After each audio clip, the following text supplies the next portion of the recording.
Agora são 8h34. Durante a participação na cúpula de líderes sobre o clima, que terminou na sexta-feira, o presidente Bolsonaro prometeu dobrar os recursos para fortalecer os órgãos ambientais. Isso no discurso. Na prática, no sábado, um dia depois, ele cortou recursos para a área relacionada a mudanças do clima, controle de incêndios florestais e fomento a projetos de conservação do meio ambiente. A gente vai falar aqui sobre este e outros assuntos com o professor Vanderlei Pignatti. Ele é médico com doutorado em saúde pública pela Fundação Oswaldo Cruz, é mestre em saúde ambiental e professor na Faculdade de Medicina na Universidade Federal de Mato Grosso. Elaborou com outros 7 cientistas, entre eles a indiana Vandana Shiva e a austríaca Ana Maria Primavera, que faleceu infelizmente aqui no Brasil no ano passado, uma carta dirigida ao Papa Francisco alertando sobre o uso de transgênicos no mundo.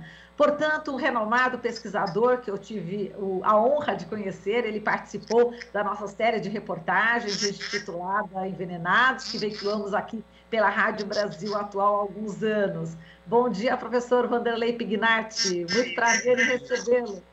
Bom dia, Marilu. Bom dia a todos os ouvintes da rádio. Bom, professor, a gente tem essa notícia aí, né, do corte de recursos para o meio ambiente, o ex-superintendente da Polícia Federal do Amazonas, Alexandre Saraiva, que fez uma apreensão histórica, né, de madeira ilegal na Amazônia, foi autor da notícia crime contra o ministro do Meio Ambiente, Ricardo Salles, disse que o desmatamento no Brasil vai acabar até 2030 por falta de floresta. Ele ironizou, claro, né? Agora, qual que é o seu balanço sobre a participação do Brasil na cúpula do clima, professor, a partir da sua experiência, do seu olhar como pesquisador dos impactos do agronegócio e dos agrotóxicos na saúde e no meio ambiente, professor? Eu acho que esse fato da apreensão, né, pela Polícia Federal não foi 65 mil árvores. Imagine, numa apreensão, 65 mil árvores. Né? Então, ele tem razão, que até 2030, né, apesar de minimizar, né, porque nos últimos 2 anos do governo Bolsonaro, nós tivemos os maiores 20 desmatamentos do Brasil, né? E Mato Grosso, Pará, e os mais desmatam, justamente na área assim, do arco de desmatamento, que avança aqui, Tocantins, Bahia, que é o Mato Piba, né? A situação é muito grande, né? Então, eles nessa clima em que até 2030 vai acabar com o desmatamento legal, eu fiz uma outra paródia, que ele vai legalizar todo o desmatamento, aí acaba com o desmatamento legal. Entrando nas terras dos índios, no Pantanal, no Xingu, né? E legalizando as terras públicas. E aí fica um tratamento legal. Então, acaba com legal. Né? Agora, eu vejo dessa maneira. E quanto mais tratamento, né? Mais produção de soja, de algodão, pastagem, né? São commodities que se produzindo no Brasil para exportar. Né? Em paralelo a isso, veja agora o aumento da fome, né? Aumentando muito o país, que é maiores produtores de soja, eu chamo assim, boi, de suíno, aves, um país e a população, quer dizer, aqui o contrário. Então, eu acho ele está ajudando o agronegócio, é um dos maiores, que mais destrói o meio ambiente, o agronegócio, desmata muito agrotóxico, venena o ambiente, a mineração está ajudando muito. Entendeu? Isso são dois. E esses dois, né, por incrível que pareça, não pagam imposto da lei aqui, né? Corta tudo, um tostão de imposto, né? Inclusive, estados que produzem muito, soja, milho, algodão, boi, deveria pagar ICMS quando esse produto sai do nosso estado e vai para São Paulo, Paraná, ele devia pagar ICMS. E sai daqui, ou de Goiás, dizendo que vai exportar, chega ou só 70% dos portos não paga nem o ICMS que precisa ser pago. O crescimento cada vez maior dos estados que a gente chama de agronegócio. Exato. Professor, eu estou sentindo um pouco assim, dificuldade de entender totalmente a sua fala, parece que está um pouco entrecortada. Vamos fazer o seguinte, a gente vai fazer uma reconexão, né? A gente vai fazer uma reconexão para a gente continuar conversando, tá certo? Pode ser? A gente volta já já, a gente vai fazer uma outra conexão para que a qualidade do som fique melhor, para que os nossos ouvintes, telespectadores, internautas possam acompanhar com melhor qualidade exatamente o que o senhor está falando, que é de extrema importância para nós. Vamos reconectar, a gente volta já já. Você está ouvindo Jornal Brasil Atual. As notícias que os outros não dão. 8h41. O Rio Grande do Sul está atento à votação que deve ocorrer na Assembleia Legislativa do Estado amanhã. Com maioria na Casa Legislativa, o governo de Eduardo Leite deve aprovar o fim da obrigatoriedade do plebiscito para privatizar estatais. Correndo contra o tempo, a oposição realiza audiências públicas para mobilizar a população. A reportagem é de Guilherme Oliveira. Na noite desta quinta, ocorreu a segunda audiência pública para debater a proposta de emenda à Constituição número 280. Até terça-feira, serão realizadas mais 2 audiências para denunciar a votação que pode pôr fim à necessidade do governo de consultar a população gaúcha para vender as estatais. É difícil, no momento desses, a gente falar, tem que debater se vai tirar o direito à população decidir. Eu remonto a luta contra a ditadura, gente. Eu não vejo outra saída que não pensar os generais, que eles diziam isso, que a gente era ignorante, que o povo não sabia decidir.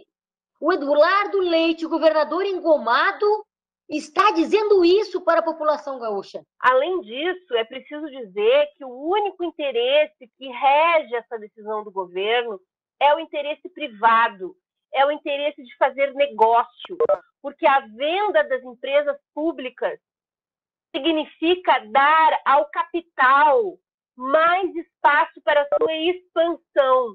É uma necessidade do capitalismo, por isso é uma luta também, de certa forma, anticapitalista. A primeira medida do governo Leite, após aprovar a PEC 280, será vender a Companhia de Saneamento Básico, conhecida como Corsan. Ao todo, 317 municípios gaúchos são atendidos pela estatal e muitos podem ficar sem abastecimento de água caso a companhia seja privatizada. Como é que ficam as pequenas cidades onde são garantida água de qualidade a partir do subsídio cruzado, que é exatamente os grandes municípios que dão a condição para os pequenos municípios do estado terem água potável de qualidade? Aqui na nossa região, todos os municípios do entorno de Santa Maria têm o subsídio cruzado como alternativa, porque você sabe que a empresa que vai privatizar a Corsan, Banrisul e Procergs, enfim, elas estão para ganhar lucro. Elas vão ficar com filé mignon, a carne de pescoço vai ficar ou com os municípios ou a Deus dará. Esta é a grande realidade. Após 2 horas de debates, a audiência pública determinou a realização de um plebiscito popular. Se o governo não quiser fazer o plebiscito, se a sua base na Assembleia não quiser o plebiscito, como encaminhamento eu quero propor aqui. Vamos, quem sabe, formar uma unidade em nome do nosso Rio Grande e vamos nós, a sociedade, fazer um plebiscito popular, para demonstrar que nós sabemos como fazer, que o povo tem opinião. Vamos construir plataformas online e vamos demonstrar, mais uma vez, deixar gravado na história que nós não nos entregamos. Você está ouvindo Jornal Brasil Atual. As notícias que os outros não dão. 8h44. Vamos retomar aqui a entrevista que estávamos fazendo com o professor Vanderlei Pignatti, da Universidade Federal de Mato Grosso. Professor, eu vou pedir para o senhor repetir exatamente a nossa primeira questão, fazer um balanço da cúpula do clima, né, a partir do seu olhar, né, da sua experiência como pesquisador do impacto dos agrotóxicos na saúde e no meio ambiente.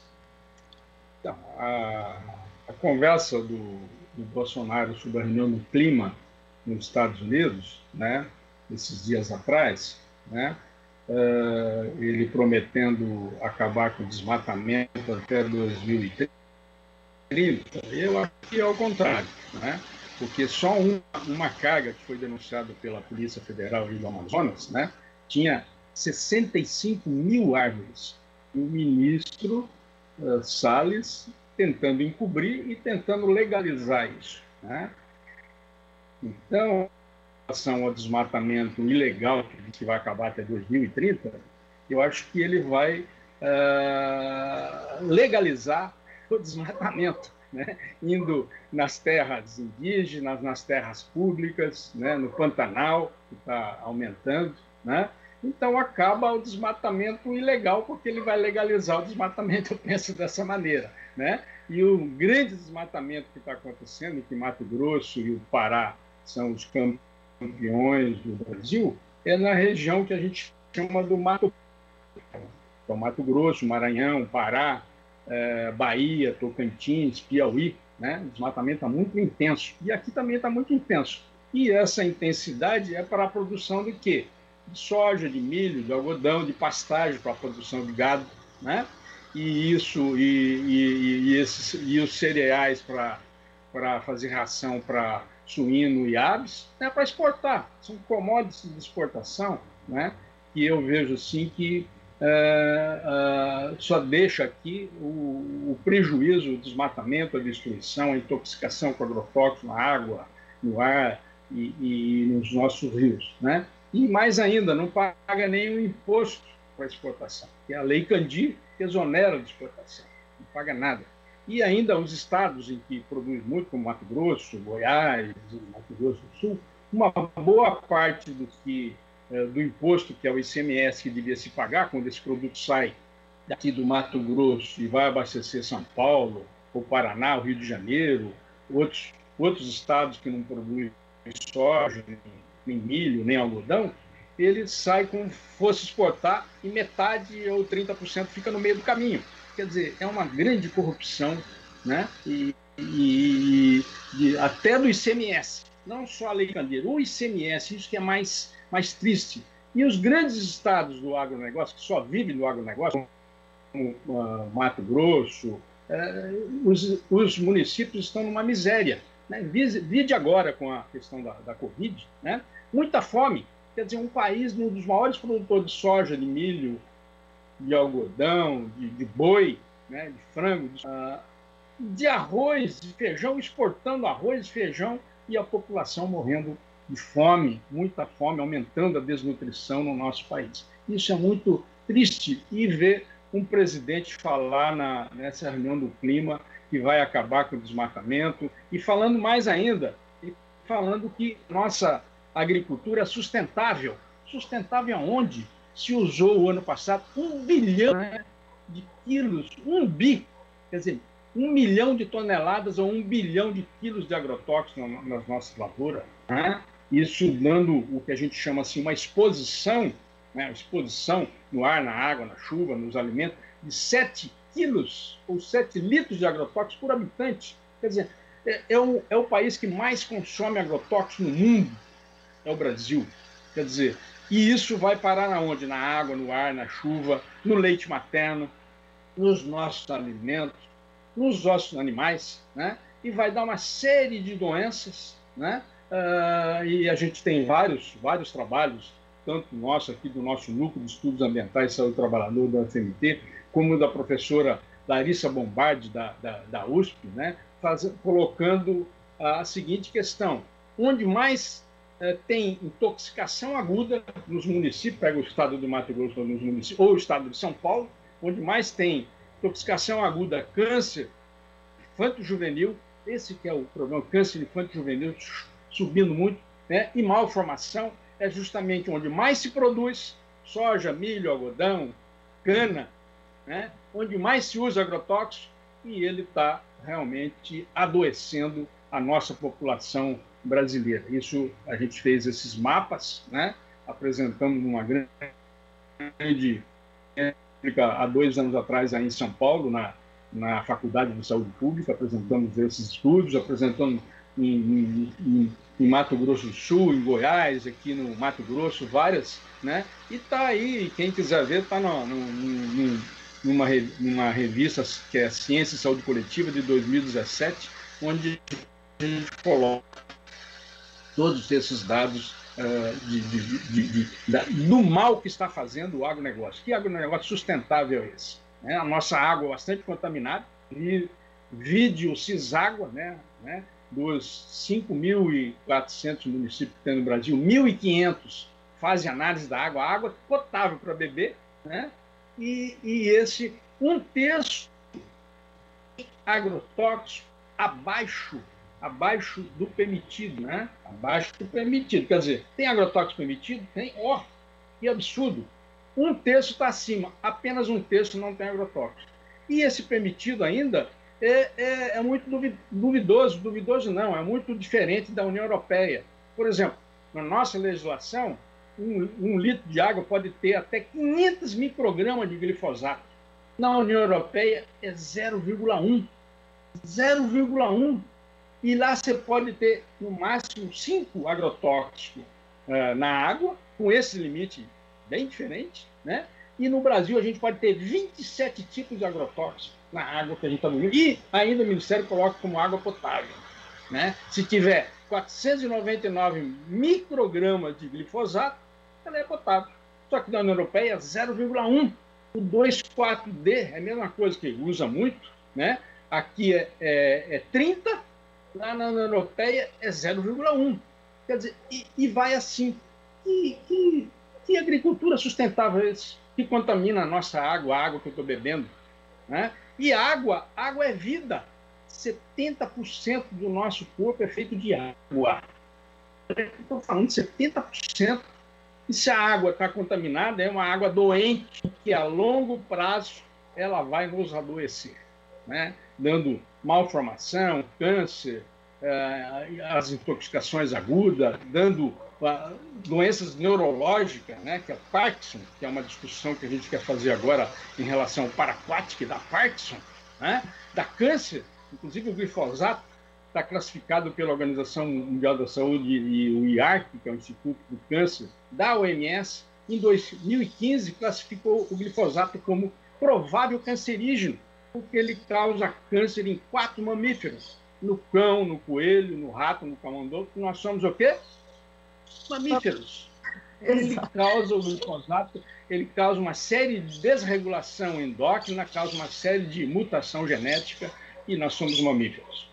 Professor, é o seguinte, eu vou convidá-lo novamente essa semana para a gente conversar ainda sobre a questão da Syngenta, né, denúncia sobre o paraquat, que a empresa, em nome do lucro, né, acabou mudando ali a fórmula, e eu queria também que o senhor falasse de estudos aí da Universidade Federal do Mato Grosso. Sei que teve uma banca muito importante na última sexta-feira, e só que por conta do tempo, por conta da má conexão, a gente não vai conseguir terminar assim como a gente queria a entrevista. Mas já convidando para essa semana ainda um outro dia para a gente continuar a conversar, principalmente falando aí de paraquat e novos estudos aí, pesquisas da Federal de Mato Grosso. Pode ser, professor? Pode. O paraquat que eu gostaria de discutir hoje, mas vamos discutir depois, é o agrotóxico mais, hoje em dia, é o mais tóxico, né, o mais mortal de todos no mundo todo, e tem muita corrupção das indústrias, e tem muita corrupção e lobby, né, para continuar usando aqui no Brasil, né, também a corrupção aqui é brava, e depois a gente vai discutir depois, né. E em relação à semana passada, que a gente terminou sexta-feira a gente teve uma defesa de uma tese de doutorado, né, aluno nosso que a gente orientou, né, teve na banca, inclusive, um grande pesquisador do Equador, que é o Jaime Breio, né, um pesquisador internacional, a professora Vilma da Bahia e vários outros, né, ele defendeu. Então, esse aluno, que é o Maelson Silva Neves, né, que depois eu posso mandar para você a tese dele, depois dele entregar na secretaria, e ele discutiu sobre suicídio agronegócio, né? Então, tem várias discussões, né? E esse suicídio, na década que a gente chama assim, bem atrás, né? 10 anos, 20 anos atrás, ele era concentrado no Paraná, Rio Grande do Sul e um pouco em São Paulo. E ele foi migrando junto com o quê? Justamente com o aumento da produção agrícola. Soja, de milho, de algodão, de boi, né? E isso, junto com o que foi levando junto? Né? Foi levando junto justamente, primeiro, os agrotóxicos, né? Que causam depressão, causam distúrbios neurológicos, né? Principalmente os organofosforados, né? Que causam muito problema. E isso faz com que uma das causas é essa. E foi levando junto também a opressão dos grandes fazendeiros, né? O excesso de trabalho. E essa opressão, que a gente chama assim dos grandes fazendeiros, né? O que a gente chama assim, um controle, né? Um controle social, né? Então, esse controle social é muito grande, né? A maioria dos prefeitos, não só aqui no Mato Grosso, que ele estudou bem, mas em outros estados, grandes produtores, né? A maioria dos prefeitos são fazendeiros. A maioria dos prefeitos, se não são fazendeiros, são amigos dos fazendeiros, né? E oprime esses trabalhadores, oprime a população. Você não pode falar nada contra que se for funcionário público municipal é mandado embora, tem toda uma opressão, tem toda uma fala que esses estudos nossos vai atrapalhar a produção, vai atrapalhar a exportação. Mas o suicídio, ele não foi estudado só por nós, outros pesquisadores, inclusive também a própria Larissa Bombardi e outros, né? Onde a Vilma Santana da Bahia também tem um estudo, né? Em que realmente essa questão do suicídio, ele é muito mais frequente nos outros. Os trabalhadores, não só porque os trabalhadores rurais têm lá em sua mão, né, os agrotóxicos para suicidar. Às vezes se suicida com enforcamento, com tiro, mas o agrotóxico ele leva grande parte à depressão, mais à opressão dos fazendeiros, né, fazendo uma pressão nesses trabalhadores, e é muito maior, né, do que o que a gente chama assim em outros trabalhadores, né? Perfeito. Professor, desculpa, eu não quero ser indelicada, desculpa, nós estamos em cima da hora, a gente tem que fechar o jornal, mas a gente volta a se falar essa semana sem falta. Eu quero agradecer aqui, professor Vanderlei Pignatti, ele que é da Universidade Federal do Mato Grosso. Muito obrigada, professor, e até essa semana ainda para a gente aprofundar essas questões. Você está ouvindo Jornal Brasil Atual. As notícias que os outros